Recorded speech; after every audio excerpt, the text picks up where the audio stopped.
Okay, yeah, I guess we can get started.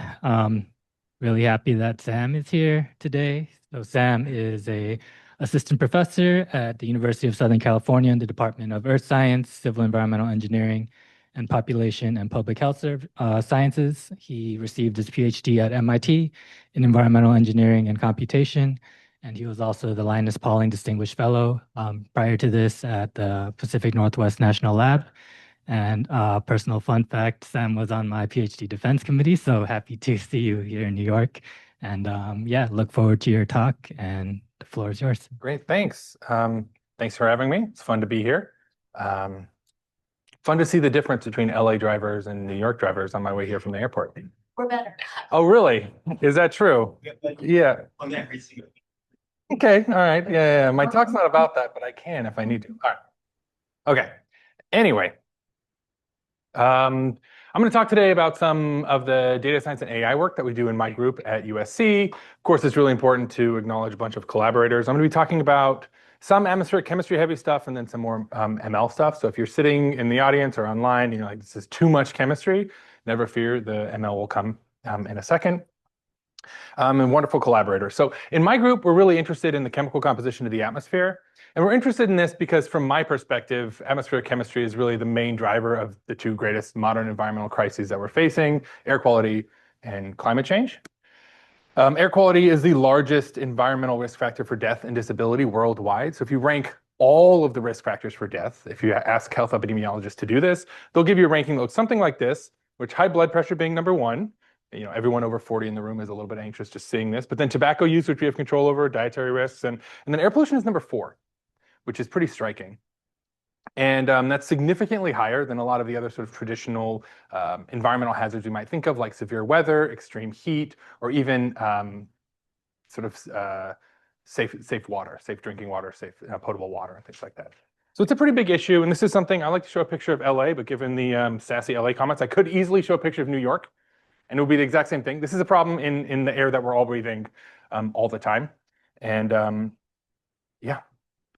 Cool. So, and of course, the impacts of climate change are large and far-reaching. I don't have to tell anyone in this room this, but showing here a picture, a figure of the Keeling curve from, I guess, a few years ago now, where you look at sort of the characteristic seasonal cycle of CO2 increasing with respect to time going back to the 1950s. And I think it's just kind of important to note that carbon dioxide is a chemical constituent in the atmosphere. So when we think about the fundamental drivers of change in the Earth system and anthropogenic climate change, it really is mostly about fundamental changes to the chemical composition of the atmosphere and the consequences of that. So, so that's where we are. An issue that sort of drives my entire research program and my interest here is that we lack a complete description of the chemical processes that control both air pollutants and greenhouse gases. This matters because we need to, if we want to sort of make effective policy and understand the implications of changes in this space, we actually have to understand the scientific processes underlying it all. And to that end, you know, we sort of focus on this.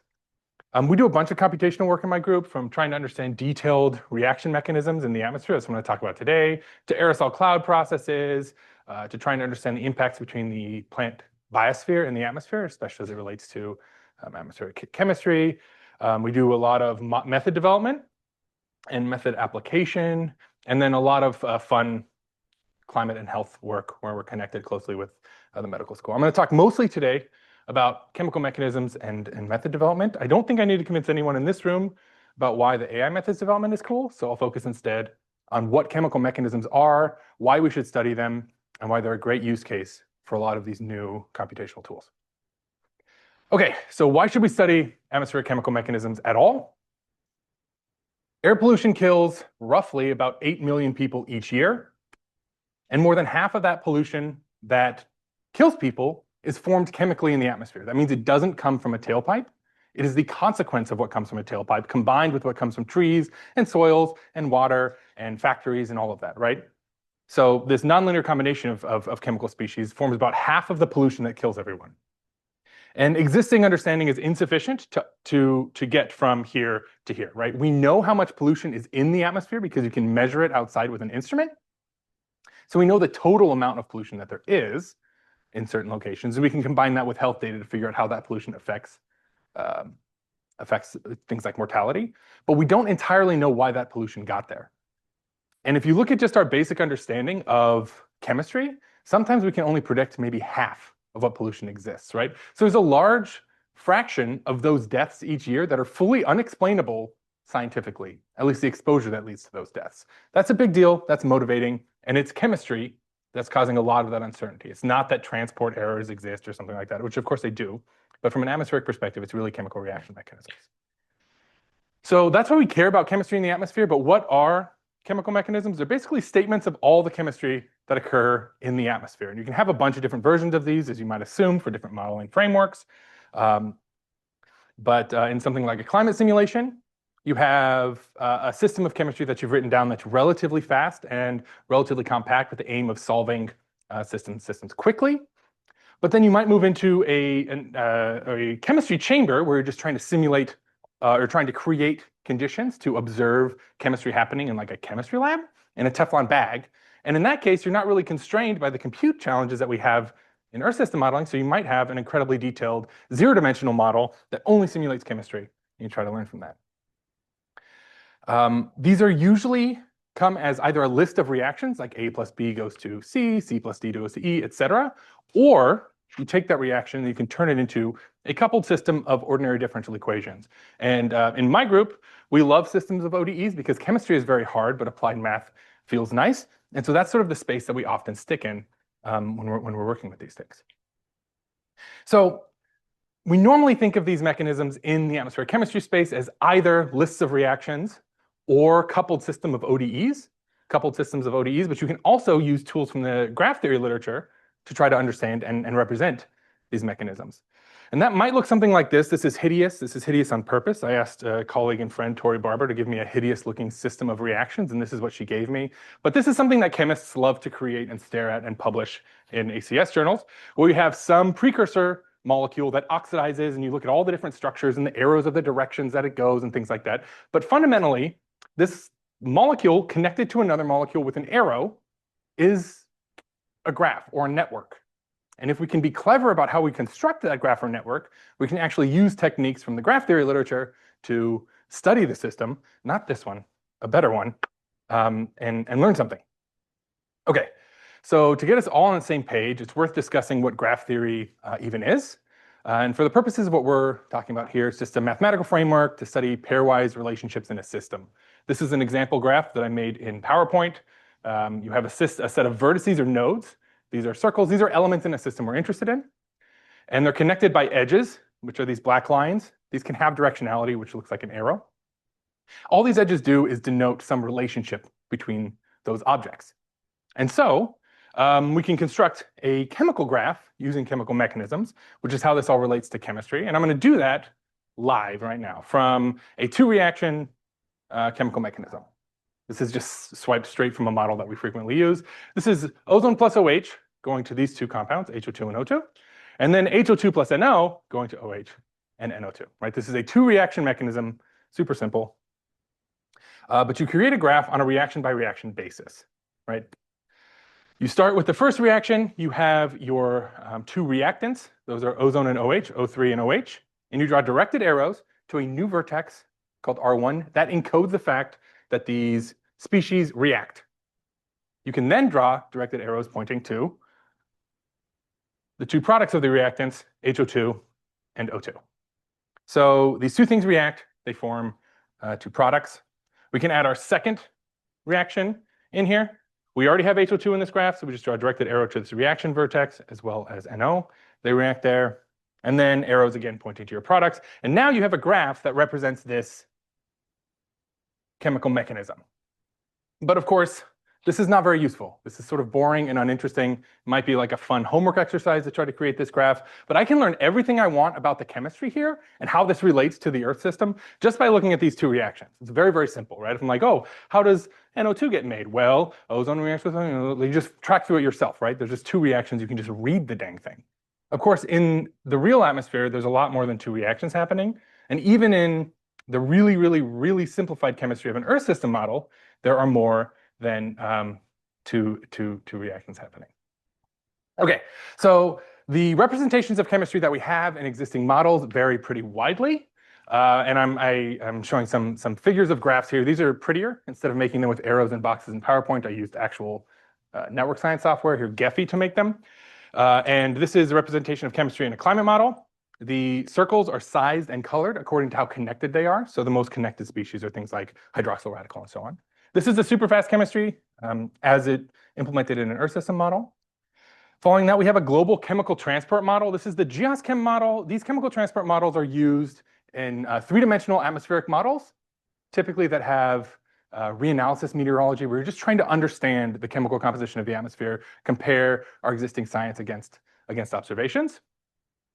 And then lastly, we have one of these like zero-dimensional box models. This is what's called the master chemical mechanism. This is supposed to be a statement of all the chemistry that we think happens. Of course, if you ask a physical chemist, they'll be furious when they look even at the most complicated mechanism, because there's always their favorite reaction that's missing or their favorite species that's not doing some weird thing. But overall, this complexity sort of increases dramatically. I have a lot of colleagues who are graph theorists who will affectionately call a graph that looks like this a hairball. I don't think it's offensive, but they've never been super clear about that to me. So as you go here from the climate model to the reference box model, you gain process complexity and you gain realism.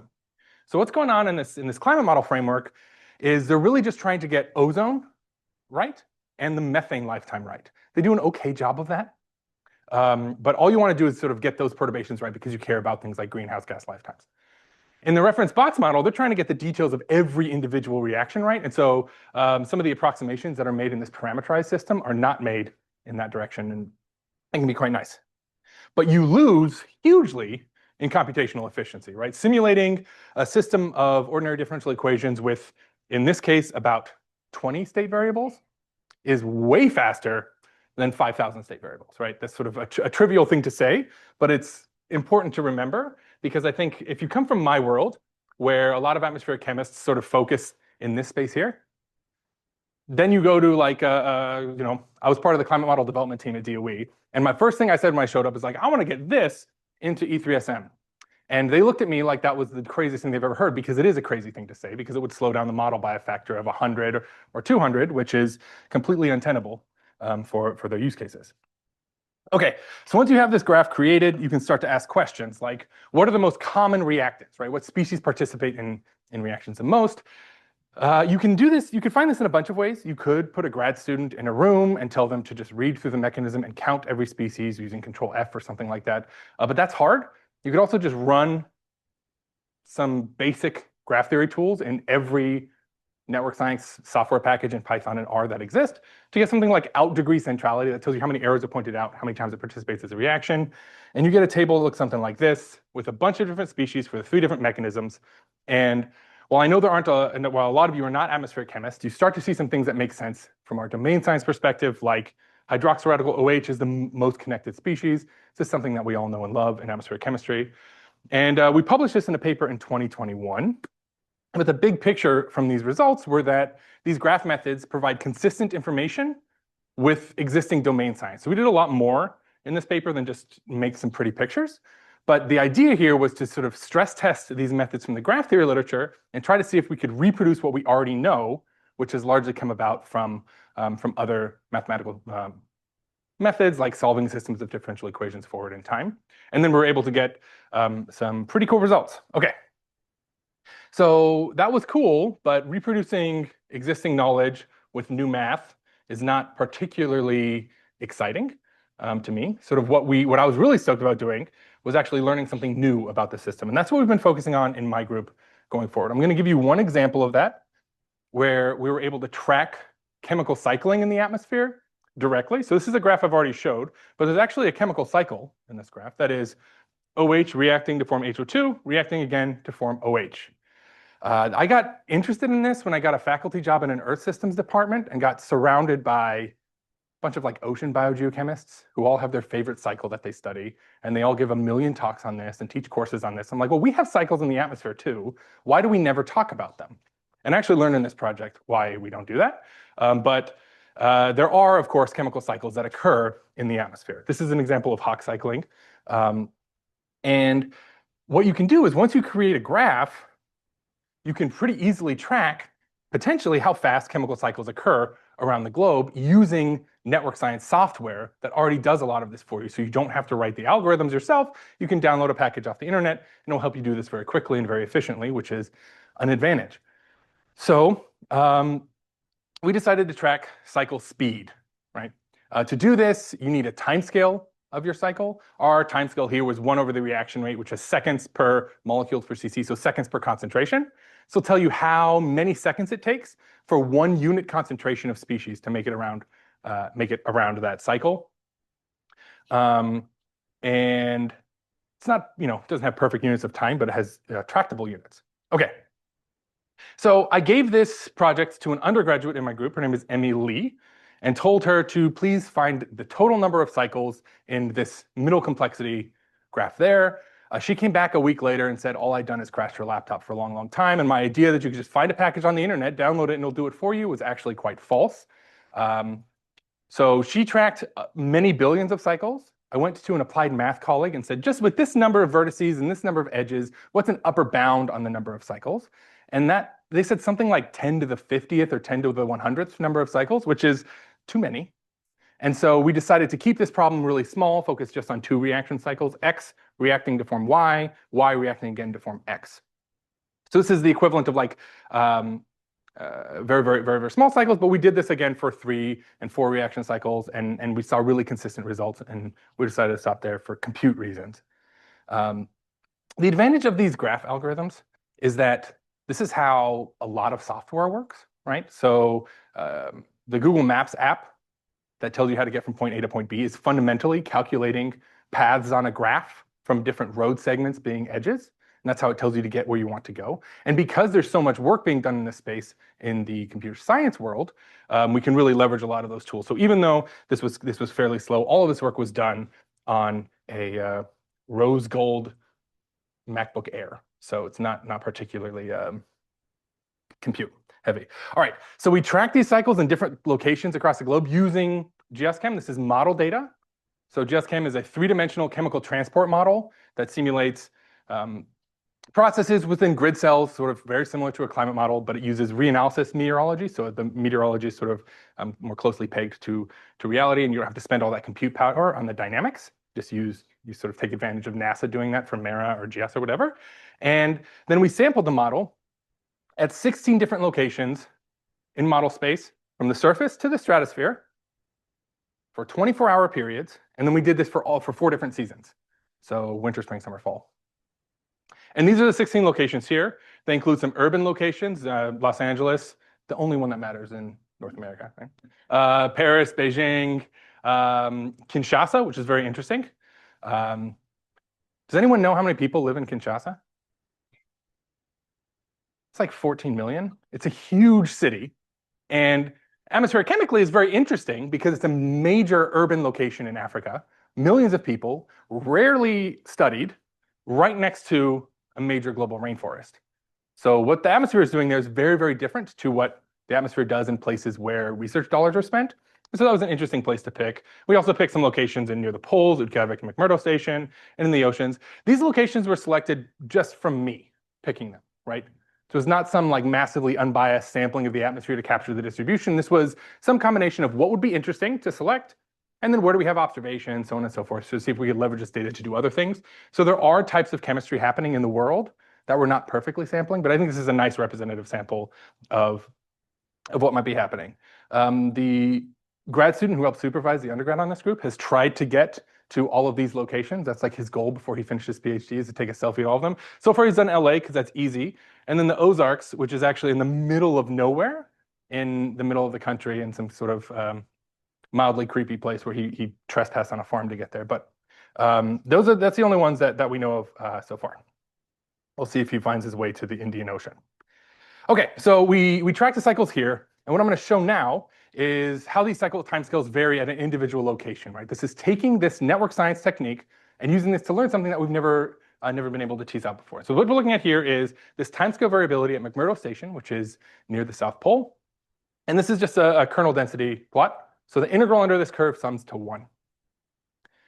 And at McMurdo station, this in log space, this timescale varies by 60 orders of magnitude. Anything more than about 10 to the 15th is the age of the universe in seconds. So we're going to ignore that because I'm interested in things that actually happen. And now I'm going to show this for all 16 different sites. Okay. They're shown here, and this sort of cycle timescales vary dramatically across locations, is what we're trying to say, right?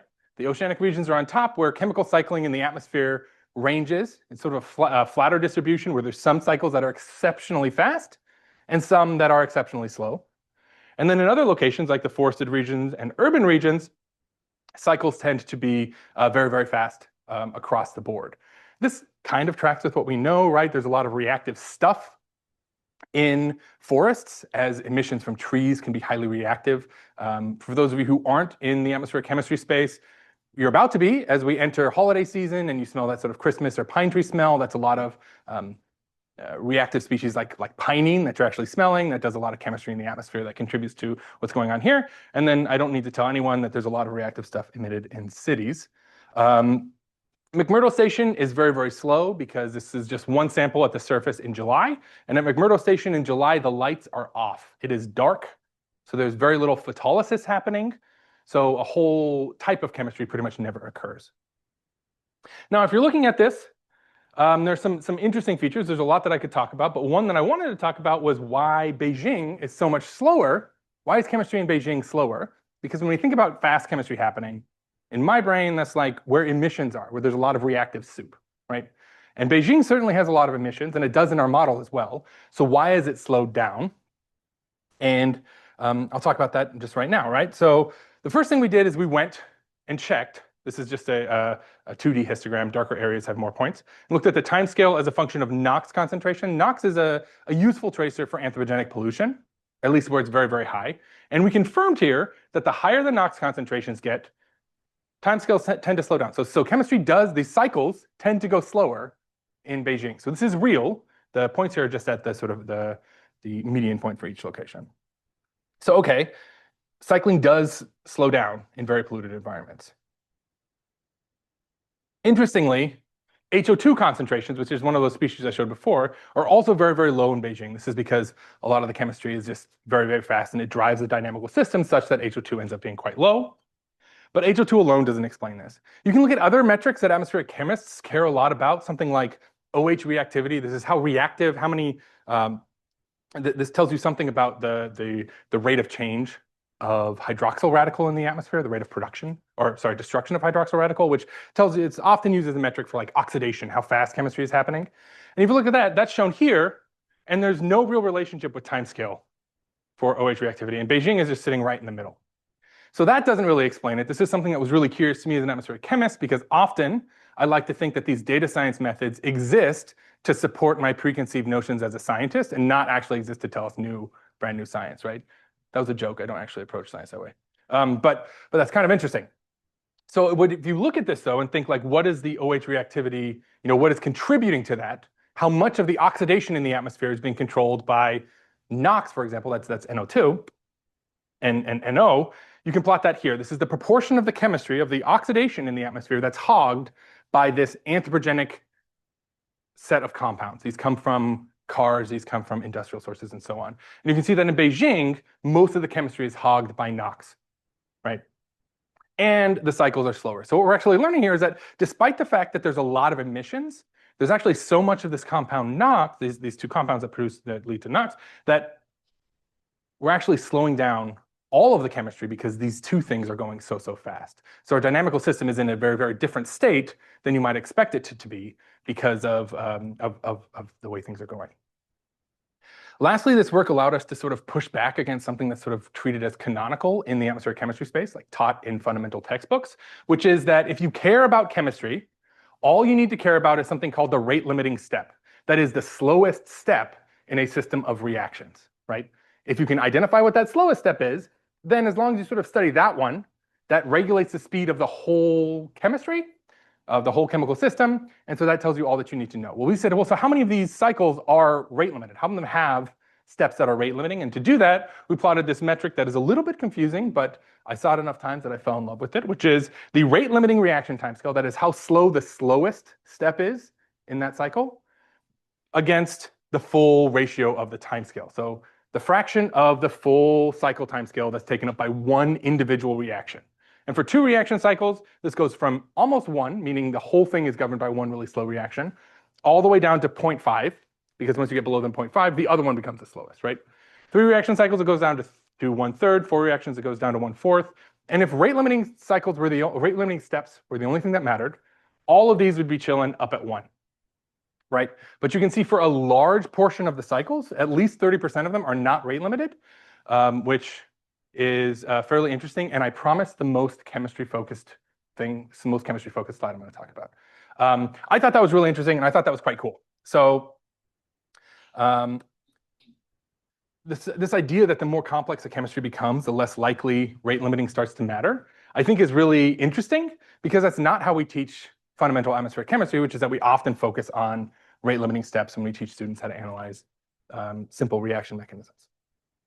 Okay, so beyond tracking these cycles, these graph analytical methods can tell us a lot about chemical reaction mechanisms. This is a paper published in Environmental Data Science last year that I wrote with a colleague looking at the existence of triangles in this graph. I gave this talk and talked a lot about this paper, I don't know, a year or 2 ago.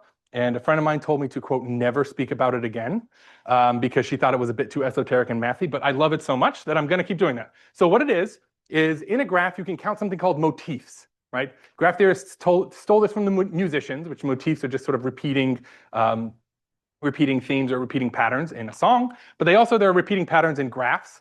What you can track are what are triangles. These are in a graph like we have here. There are no complete triangles due to the graph's construction, but you can have 2 edges that are triangular. Here's one, here's one, here's one, and you track all of them, and you track what their shapes are, what directions the arrows are pointing.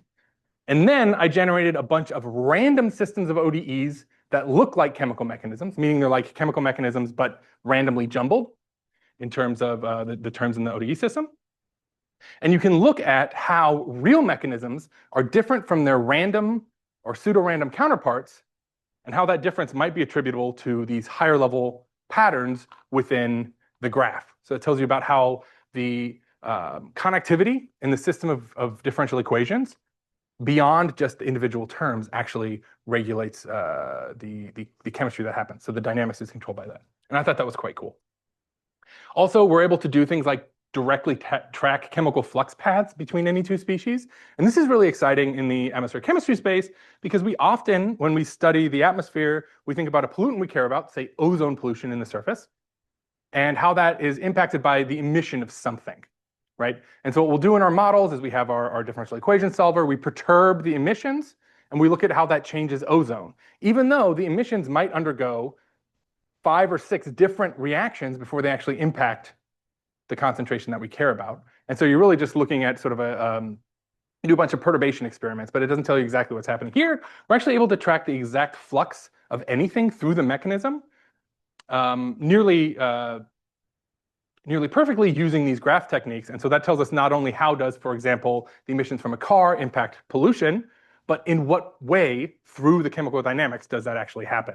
And this was really exciting. It was kind of taken, I brought up Google Maps earlier, but this sort of takes an approach from that, where we think about Google Maps doesn't just tell you that you can get from one place to another, but it actually tells you how and what the fastest ways are, and can route you there. And so we think about that. That work is in prep. Okay, so I've been talking right now about existing chemical mechanisms. This is sort of like studying existing models, but what if we wanted to actually build new systems and study something new?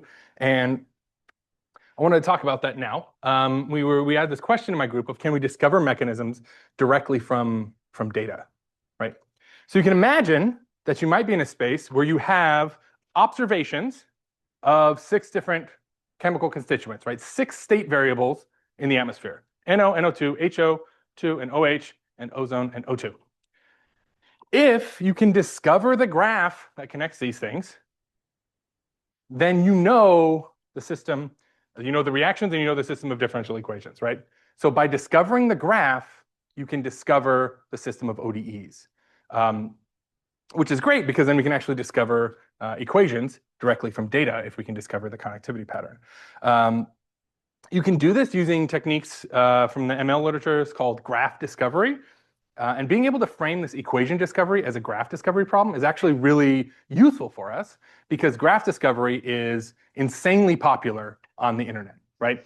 Graph discovery is how Amazon will recommend a new product to you, right? If you bought this, you are connected to this product. You might also be connected by an edge to this other product, so I should show you that product so you will buy that, right?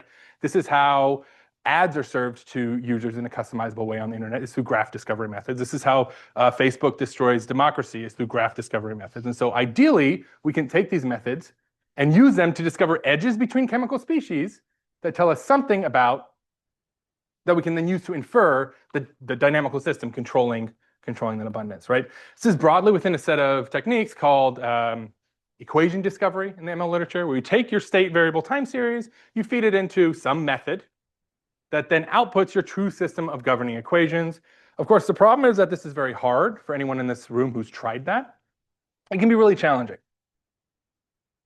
So what we've done is we condition our prediction on with prior knowledge, right? We sort of take our incomplete system of governing equations, right? This is some of what we know, but not all of it. Combine that with our state variable time series and use that to discover, right? So this is sort of analogous from the data assimilation world where you might use an informed prior to make your prediction. That's what we're doing here, except we're using an informed prior of the system of ODEs.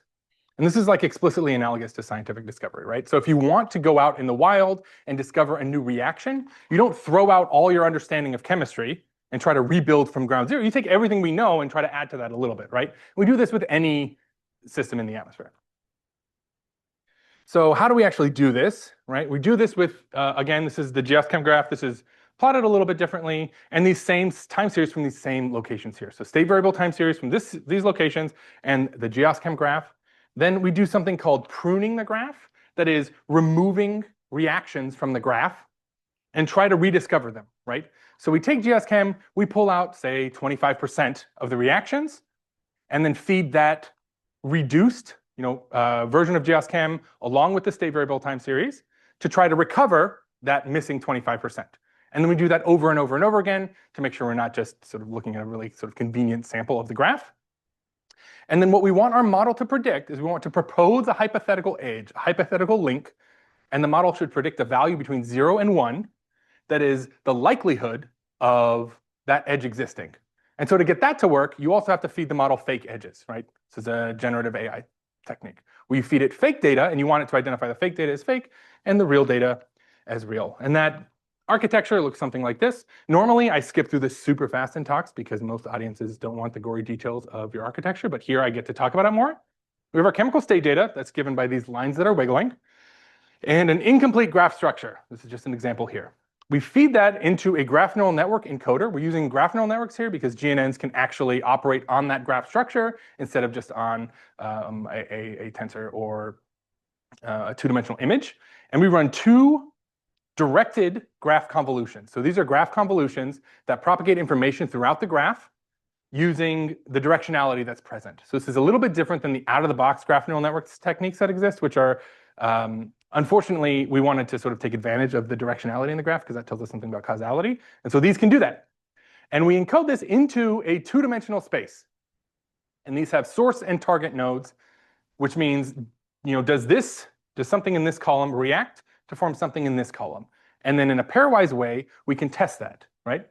So you might say, does HCl react to form H2O? I don't really know. That's not the point. This image was just made for sort of summary image purposes, but you feed that combination of source and target nodes through a small multi-layer perceptron with a sigmoid activation function so that it predicts a value between 0 and 1. And if this is real, it should predict a value very close to 1. And if it's not real, it should predict a value very close to 0. So if I asked, ideally, if this model works, and I ask it, does carbon dioxide react to form ozone?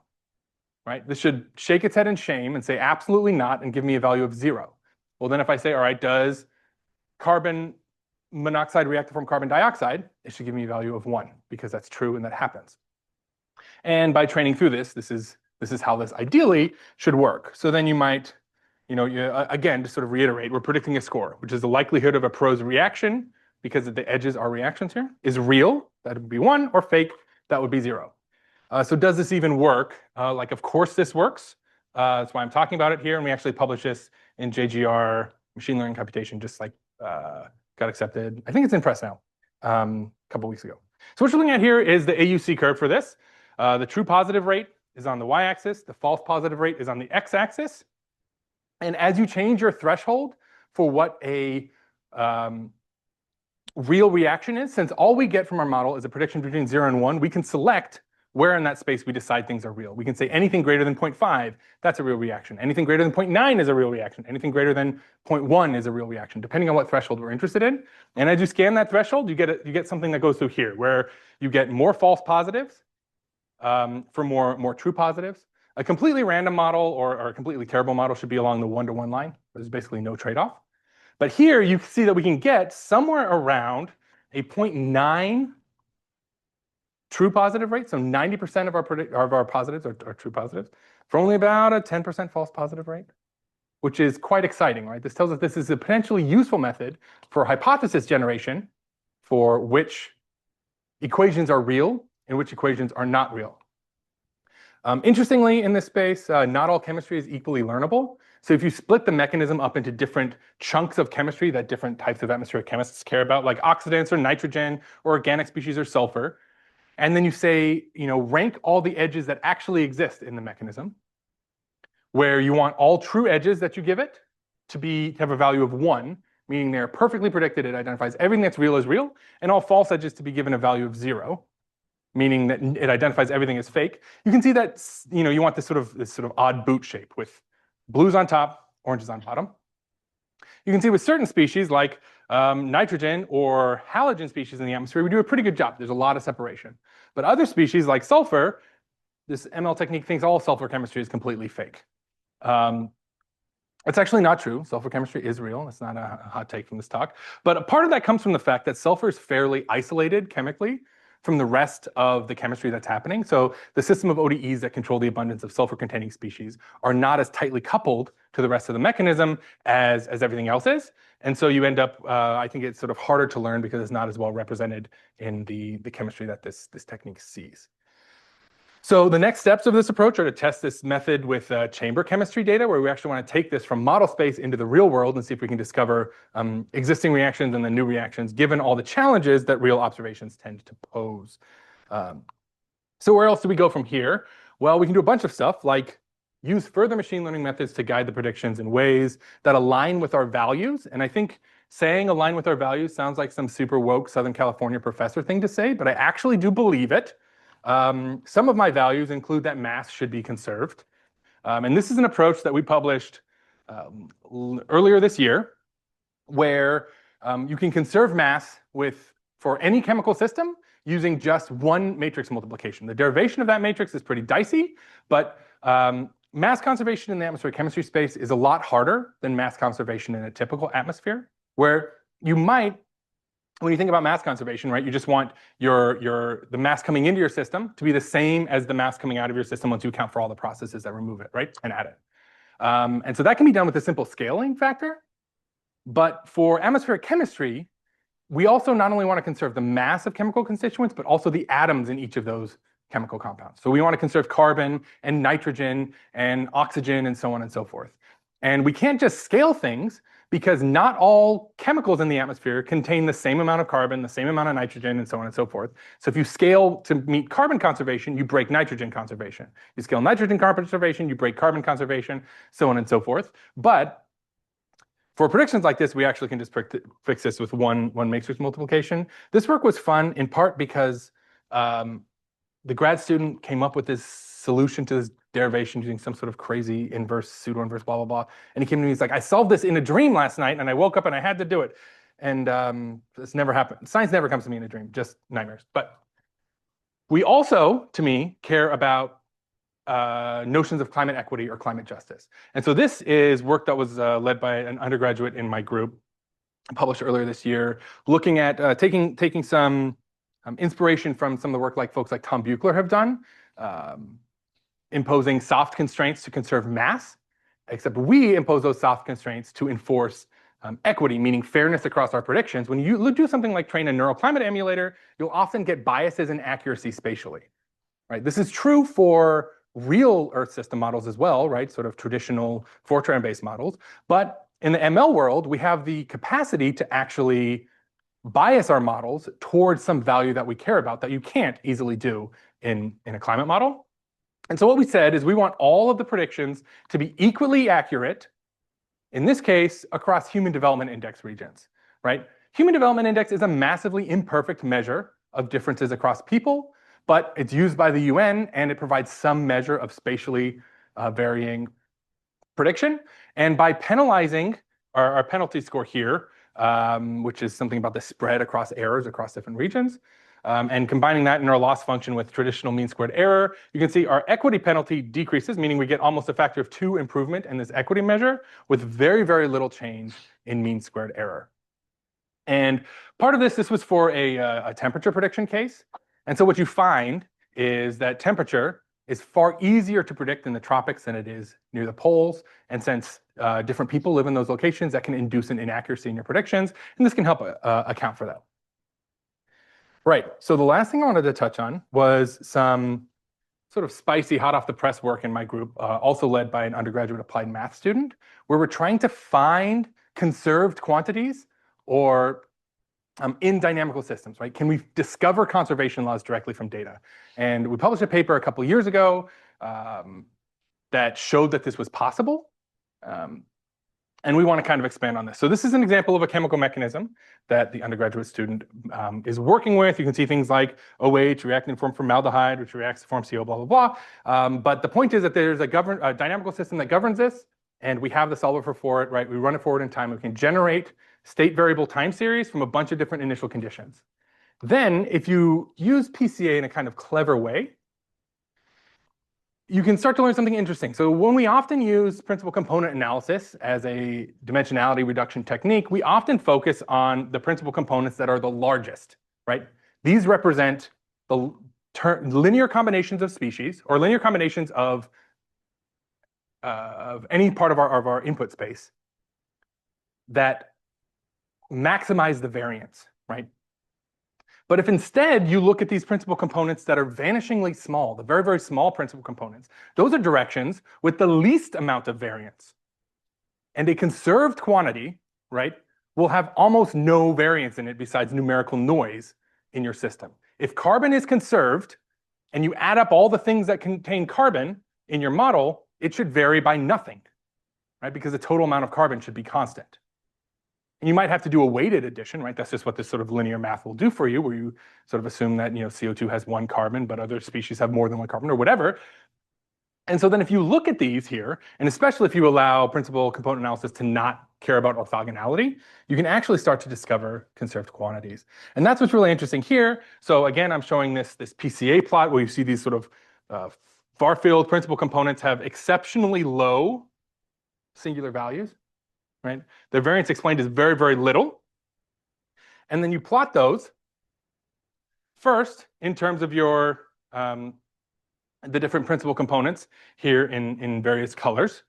And then you convert those principal components into the actual atoms that they are conserving. You can see that out of this pops carbon conservation, nitrogen conservation, hydrogen conservation, oxygen conservation, and then a different way in which carbon is conserved because it's conserved in its own little space here. And then this thing here that the students call the co-production eminent. I truly hate the word eminent, but I am not in control of my own research group, so trying to get them to stop using it is rather dicey.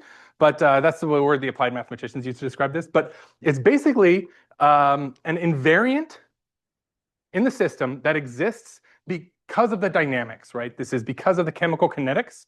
A certain sum of species never really changes. And this is cool. This comes back to this idea that kinetics in the atmosphere, the chemistry, is really weird. But we can actually discover them in complicated mechanisms and learn something about how the total space of possible predictions is actually more constrained than we thought, right? Where we have 1, 2, 3, 4, 5, 6 different constraints in our system that only has something like 15 species. And so then if we're thinking about solving that system forward, we actually don't need to simulate the dynamics of all 15 species. We only have to simulate 15 minus 6, 9 species, which is a lot faster. and potentially quite cool. And the idea that you can discover this using something that is a relatively simple data-driven learning technique is quite exciting. So overall, these graph and AI methods can improve our understanding of chemical mechanisms. We're quite excited about this. Other groups have done some of this graph stuff, including Faye McNeil's group here. Weiser has a bunch of papers out doing mechanism reduction, sort of trying to go from something of this scale to something of this or this scale. And it works quite well and it's quite interesting. And overall, this is my research group. We're at a concert in LA. Had a lot of fun. This is Oben Sturm. He was actually an intern here last summer. He was playing music and he emailed me in like April and was like, I would like to go on tour with a band on the West Coast. Is that okay if I take that time off? And I said, yes, as long as we all can go to the first show. And that's all of us at the first show. So thanks. Yeah, thanks so much for the talk. And I guess we'll take questions online or in the room. Thanks, really interesting. So I'm wondering, when you were talking about the graph networks and equation discovery, could you like say I know that I have these state variables and I know that I have some reaction between them and some idea of the directionality? Can you then go ask the graph equation discovery to produce like the rates of exchange between those? Or Yeah, so that's interesting, right? What we're really in right now, we're focused on this as a structural equation discovery method, right? Can we discover the structure of the equations that govern this ODE? Whereas the rate is more of a parametric question. And I think that's important and a useful next step. But the way we kind of frame this is that discovering a rate is not particularly useful if you don't even know if a reaction happens in the first place. So the rate discovery is next on the docket. But right now, we don't exactly have that. I think once you know, or once you're confident that a reaction occurs, by looking at the data, getting the rate is not nearly as challenging as discovering that happens. Not to trivialize that work, it can be hard, but you can infer it from the data itself. That's not in the graph discovery right now, but it's a good question. I appreciate it. Yeah, I have a question then. Yeah, so very interesting talk. Thanks. I was wondering, for like in the field of graph discovery, is there kind of like an analog of something like latent dynamics discovery as well? Because I know that's been kind of like an emerging theme for just dynamical modeling in general. But I'm wondering if there's like a graph analog of that. Yeah, so I think fundamentally, I'm not sure if I completely understand your question, but then these graph methods are just another way of, is just sort of another particular class of neural network. And so as sort of happens in the ML literature, right? Anytime there's another spicy new type of thing that happens, there's a million papers applying it to exactly old problems that we've already sort of seen as people try to get this sort of flurry of archive papers for all of us to have to sort through. So there are a lot of those types of papers out there. I'm not super familiar with any sort of graph methods that get at exactly what you're talking about, but yeah. I do think it's true that any system of coupled differential equations can be modeled as a graph. And if your system lends itself well to these types of approaches, equation discovery should be able to work in those systems as well, right? If any member of your system modifies another member, you connect them with an edge, and you can do the discovery there. It just so happens that chemical mechanisms and chemistry is this sort of immensely highly coupled space that where each coupling is very, very similar dynamically to those around them, where there are only really maybe 4-ish order of different functional ways that chemicals are coupled in the atmosphere, maybe order 10. As opposed to, if you're sort of searching for any type of elements being coupled in the atmosphere, there's a lot of different ways things can be coupled, but yeah. Thank you. Mm-hmm. A very sort of broad and open-ended question. By the way, nice talk, Sam.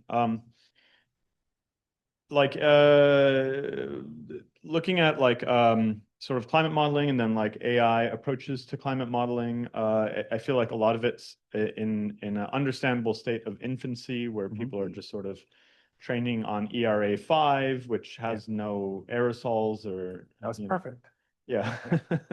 So, like looking ahead, I feel like there obviously needs to be a reckoning at some point where these approaches take into account aerosols and chemistry and so on and so forth. What is the state of that? Is that like how tractable is that problem? Is it something where it's just like the old methods can be applied? Is it something where like the whole field is going to have a reckoning that like new approaches are needed? Yeah.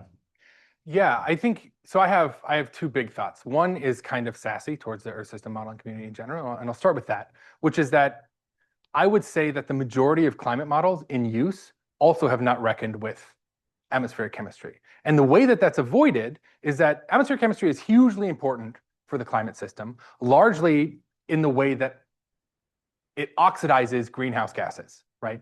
Methane oxidation by hydroxyl radical is the dominant loss mechanism of methane. Methane is very important, blah, blah, blah. Most Earth system models break that coupling by fixing the methane lifetime to a value because simulating the chemistry in the atmosphere is so hard. And so by breaking that coupling, you no longer have the connection between chemistry and the climate and sort of makes it in this weird sort of dicey space. Of course, ozone is also very important. There's a lot of other reasons why. But until, I would say, this happens in E3SM, right, which is one of the major Earth system models in use in the United States. And that's just, it's not very coupled. And so that's a problem. And if we wanted to fix that, it opens a whole can of worms. And one of the can of worms is that in order to properly simulate chemistry, you need to massively increase the overall size of the dynamical system that you're simulating in the climate space, right? The terms in the Navier-Stokes equations just explode because you have to do it for each chemical species. And there's some approximations that can be made, but still your state space is a lot larger. And I think that the commonly used ML methods tend to be effective in this space. So I don't think we're going to have to, sort of start over or anything. But I do think that it's hard. And I think that we haven't exactly grappled with what that means. Something that I find rather challenging is that right now, so much of the space is about speeding up models, which I think is interesting and useful, but only one path toward scientific discovery. And I think that there's just a whole load of additional scientific discovery that can be done without thinking for 1 second about how useful it would be to have a fast model. Of course, if you're trying to do something like interesting inversions or run a bunch of ensemble members or something, then you have to have fast models. But that's only one type of science question that can be answered. And I think that that's something that maybe as a community we could do a better thought of thinking about other science questions that we can answer that don't involve how can I make this thing go as fast as possible. Yeah. Thanks. Yeah, very interesting talk. I'm curious to very much to that point.